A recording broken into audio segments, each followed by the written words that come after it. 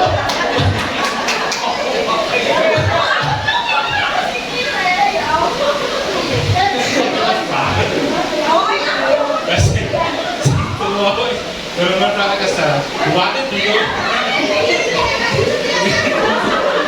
Ini belum aja. Pas geraknya ini kan sampai itu. Untuk konsentrasi. Kita naik lagi. Kalau yang gerak kanan ya kanan saja. Itu orang melu.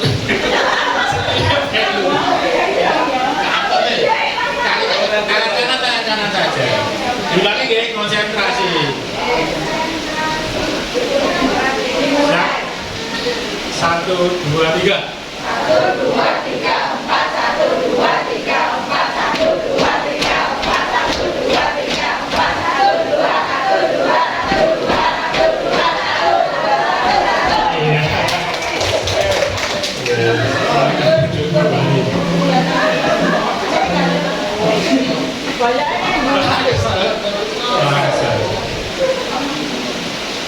Tepuk guru.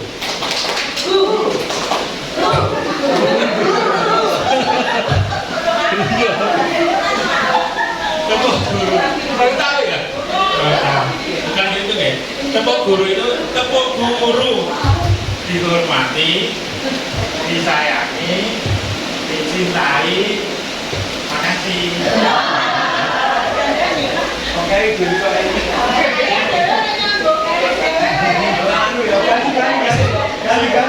Saya paling kita nyambung ya.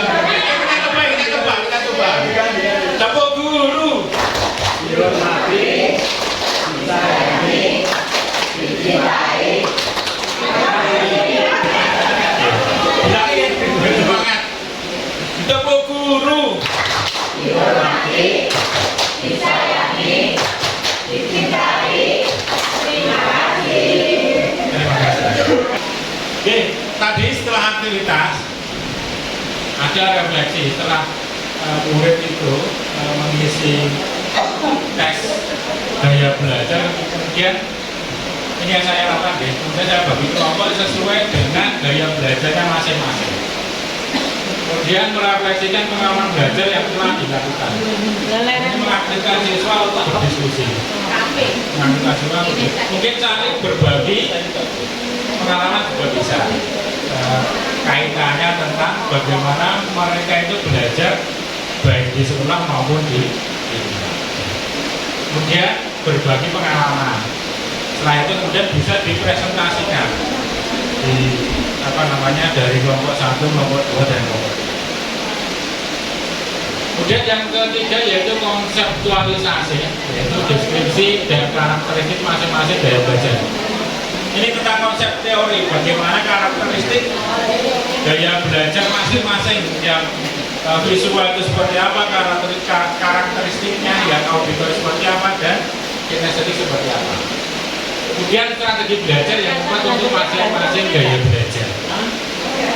Ini kan tadi di sana juga ada beberapa aplikasi online itu sudah ada, itu sudah ada strategi belajar masing-masing. Tadi di rekomendasi juga ada yang saya tanda-tanda. Kemudian yang keempat yaitu aplikasi. Nah, ini mengaplikasikan dari apa yang sudah didapatkan tadi di awal tadi, yaitu anak-anak atau murid itu saya beri tugas itu untuk membuat kiat jitu strategi belajar yang tepat agar hasil belajarnya optimal sesuai dengan gaya belajarnya masing-masing. Kemudian menuliskan strategi tersebut di selembar kertas, catatan dan dipresentasikan. Kemudian anak-anak atau dalam kelompok itu masing-masing baik siswa, auditori maupun tindakan itu mempresentasikan dari hasil diskusinya dalam kelompok tadi.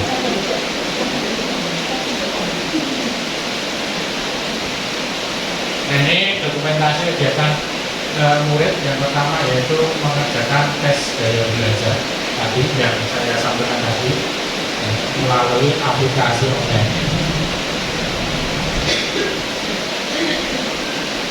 Nah, ini hasilnya Bapak Ibu dari kelas 9B kemarin, kelas yang saya gunakan atau kelas yang saya sebagai kelas OJL itu 9B tulisnya 9B, maaf. Ini dari 31 kemarin. Kenapa 31? Karena satu anak tidak masuk. Ya, si Oki masuk, jadi 31 muridnya Bu Maria. Yaitu hasilnya visual itu ada 19 murid, yang auditori ada 7 murid, dan yang kinestetik ada 5.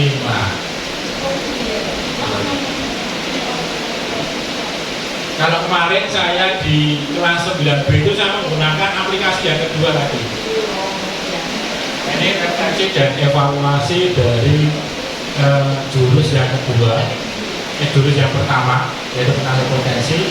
Yang pertama sasaran kegiatan yaitu seluruh murid kelas 9B yaitu dengan waktu 2 jam pelajaran. Kemarin saya minta waktunya dari Pak Fato nih ya, karena 1 jam tidak cukup. Karena saya sebenarnya bisa ini ke depan tapi kelihatannya kok jaraknya terlalu jauh, sampai 2 jam minta waktu dari mapel TIK bertempat di luar kelas 9B. Alokasi waktu ketika mengerjakan tes mungkin kemarin yang terjadi itu agak lama karena ada beberapa anak yang tidak membawa HP dan ada yang membawa HP tapi tidak ada kuotanya. Nah, ini dokumentasi diskusi kelompok sesuai dengan gaya belajar masing-masing tadi yang saya sampaikan.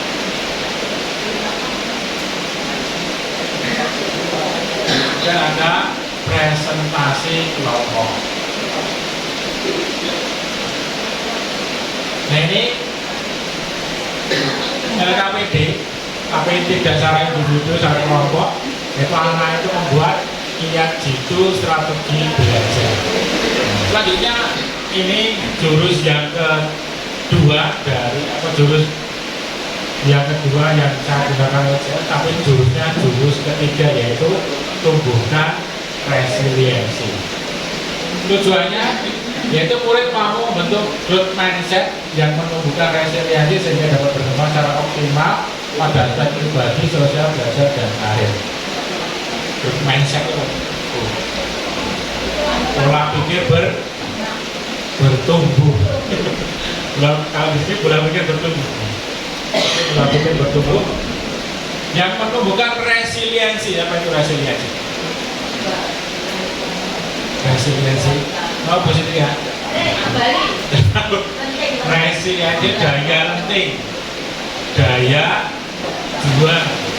Nah, ini tadi ada 3 aspek dari resiliensi: daya lenting, pola pikir bertumbuh, dan ordinary magic. Daya lenting itu kemampuan untuk bangkit kembali setelah menghadapi kesulitan. Bangkit kembali setelah mengalami kesulitan, kegagalan, ketakutan, dan lain sebagainya. Pola pikir bertumbuh keyakinan bahwa kemampuan, kecerdasan, dan bakat dapat dikembangkan melalui dedikasi, kerja keras, latihan, ketekunan, dan dukungan dari orang lain. Mungkin Bapak Ibu sekalian pernah mempunyai momen-momen di mana merasa kesulitan atau mengalami kegagalan, mengalami ketakutan, kekhawatiran. Pernah? Kira-kira ada nggak orang yang hadir kemudian memberi semangat?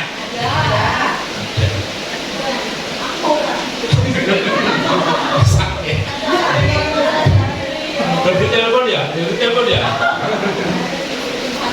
Ini kan dukungan dari orang lain, dan dari orang lain ini kalau kita di sekolah ini ya, kalau itu yang mengalami siswa itu juga dari guru.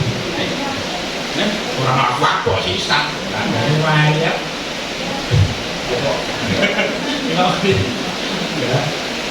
Nah disyukur bukan, tapi bagaimana kita sebagai guru itu bisa memberikan semangat, memberikan dukungan. Antara semangat atau dukungan dengan ujian beda ya, nanti ada apa namanya tamunan beda. Kalau ordinary magic yaitu kemampuan bawaan dan proses anggota yang umum pada manusia yang memungkinkan individu untuk mengatasi kesulitan dan berkembang menghadapi tantangan yang atau adversity yang signifikan. Ordinary magic, keajaiban biasa. Maksudnya gimana? Bahwa kemampuan itu bukan sesuatu yang ajaib, tapi bisa apa namanya? Bisa dimunculkan, dikembangkan dengan latihan, dedikasi, begitu. Ini aktivitasnya. Ada secara arka juga, pendekatan, ada aktivitas, ada resilient, ada refleksi, konseptualisasi, dan aplikasi. Aktivitas kemarin dari kelas B itu saya minta untuk membuat menara dari kartu remi. Kemudian nah ini, di refleksinya ini ada pertanyaan-pertanyaan, apa yang kamu rasakan, apa yang kamu pikirkan, apa yang kamu lakukan. Adakah saat kalian hampir menyerah? Mungkin nyoba ambruk, nyoba ambruk tuwis. Nah itu tidak punya daya resiliensi. Tugas kita untuk menumbuhkan salah satunya itu menumbuhkan resiliensi. Ada konseptualisasi, deskripsi tentang kegagalan dan daya lenting, konsep pola pikir bertumbuh, perbedaan fixed mindset dan growth mindset, dan aplikasi merancang peta resiliensi secara individu.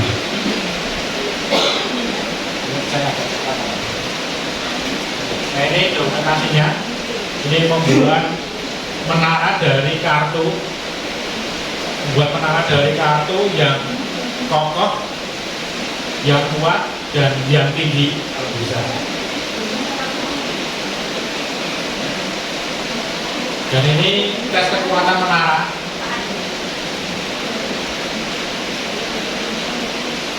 Nah ini perbedaan dari fixed mindset dan growth mindset. Hubungannya dengan kesuksesan. Kalau fixed mindset, saya bisa sukses jika punya bakat. Makanya kegagalan, saya menyerah. Kalau yang growth mindset itu saya akan coba lagi.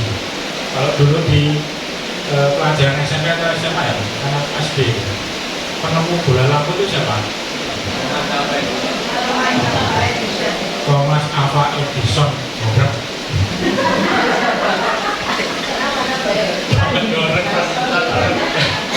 Thomas Alva Edison, kalau dalam catatan itu saya cari itu 1000 kali kalau tidak salah.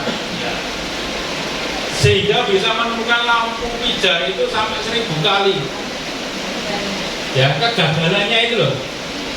Gagal coba. Nek sing pas 100 wis gak nyoba lagi mungkin sing. ya. Nah itu kegagalan. Kalau Thomas Alva Edison horor tadi tekan 100 mandek gue ada sih nganggo pintir, nganggo lampu pintir lampu teplok. Kalau yang bermindset saya akan coba lagi. Nah hal ini kita tanamkan kepada siswa. Kesulitan saya tidak bisa, tapi mau dicoba ambruk pirasamu belajar.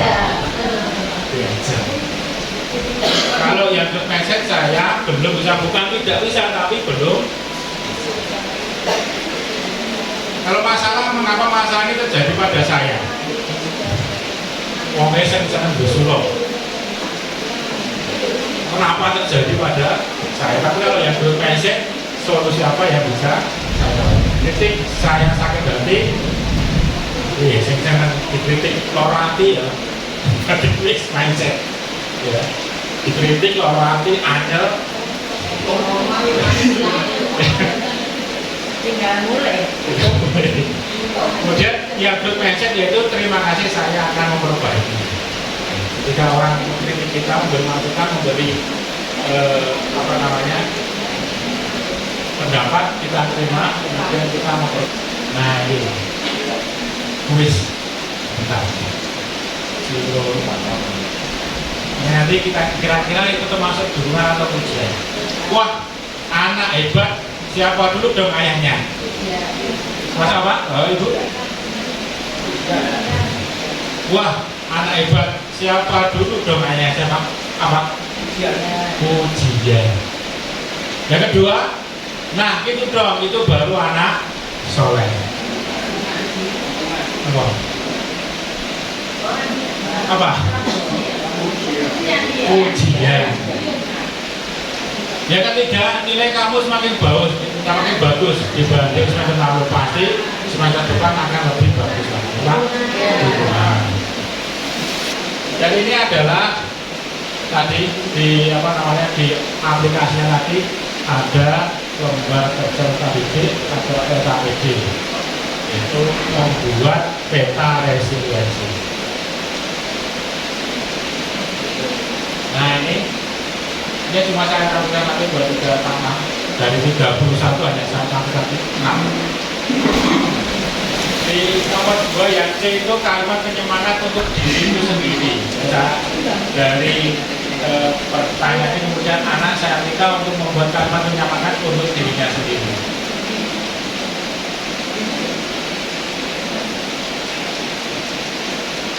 Dari hasil mengerjakan LKPD ini ada tindak lanjut, yaitu ada beberapa murid yang mendapatkan layanan konseling individu.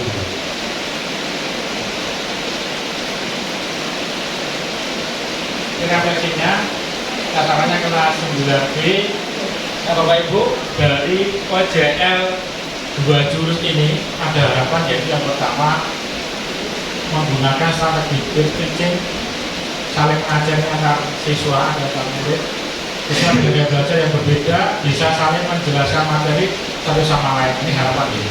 Contoh, siswa auditori menjelaskan lewat lisan, siswa visual membuat diagram untuk mendukung penjelasan. Yang kedua, membangun budaya kolaboratif dan empatik, yaitu mendorong siswa untuk menghargai perbedaan gaya belajar.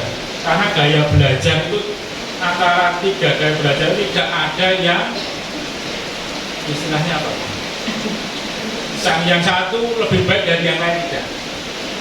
Ya, karena gaya belajar itu adalah keunikan dari masing-masing individu.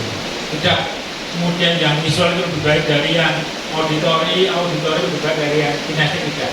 Tapi 3 gaya belajar itu adalah keunikan masing-masing dari peserta didik. Bangun kepercayaan diri setiap siswa untuk berkontribusi dalam kelompok. Ini yang gaya belajar. Kemudian yang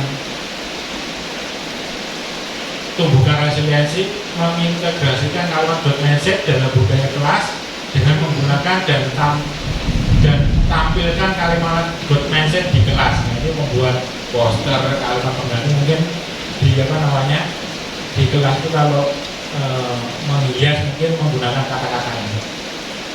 kata-kata yang mengandung good message, kata-kata yang mengandung dukungan atau semangat. Yang kedua, pendampingan saat menghadapi kegagalan, nilai turun, konflik antar kelompok dan sebagainya. Nah, ini peran guru, wali kelas, juga guru BK, yaitu menjadikan kegagalan sebagai bagian dari diskusi belajar, menjadi bahan diskusi. Yang kedua, ajak membuat rencana perbaikan. Saya kira itu Bapak Ibu,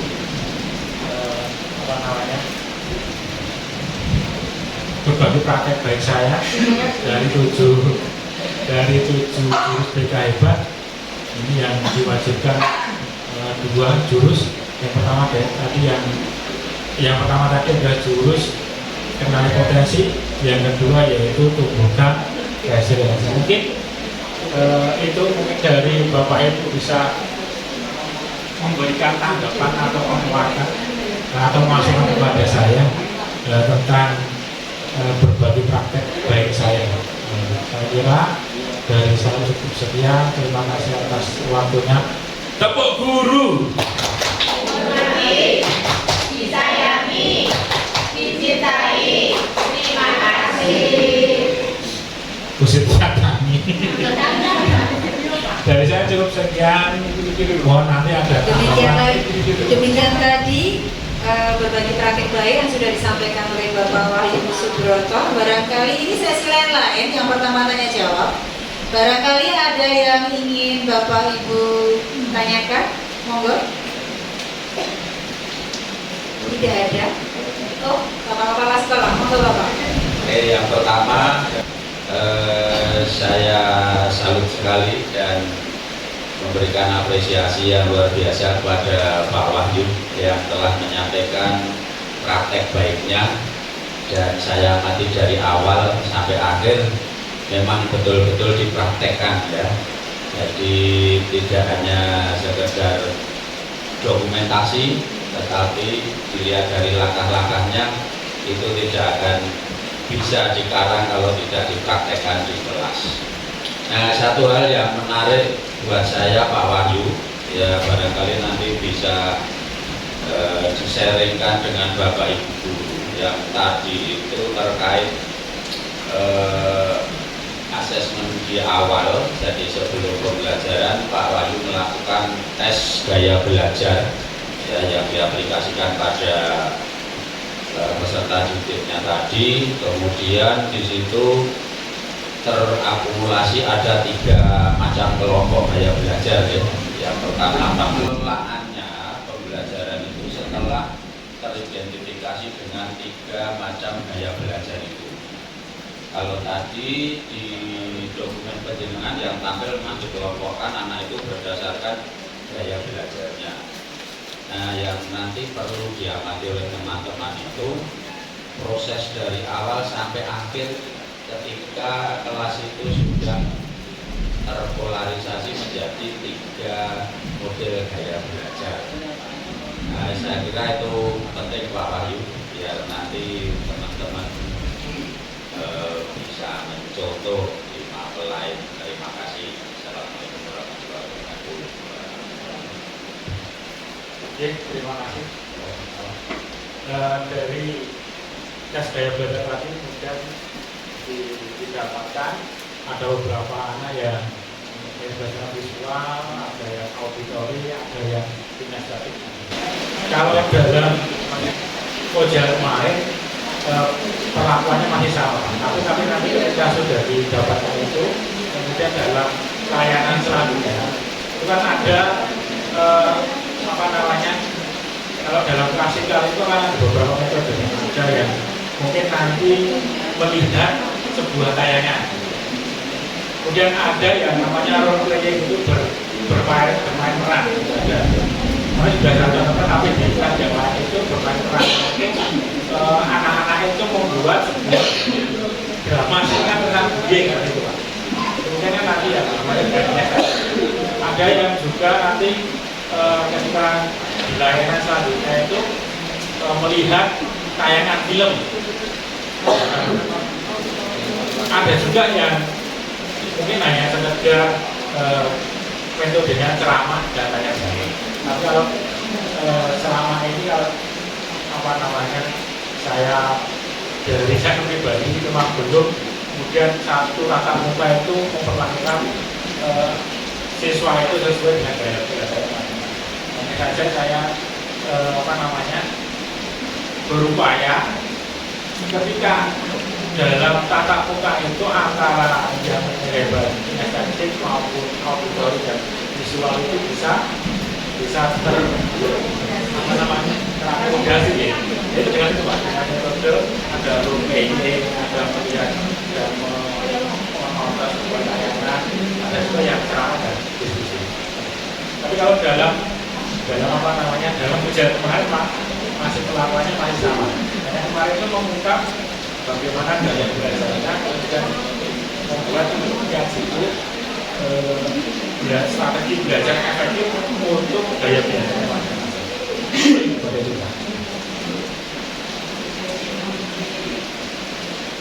Baik, jadi kesimpulannya tadi intinya dalam suatu pembelajaran itu semua gaya belajar yang dimiliki oleh siswa itu harus terakomodasi. Baik, untuk lain-lain untuk yang kedua adalah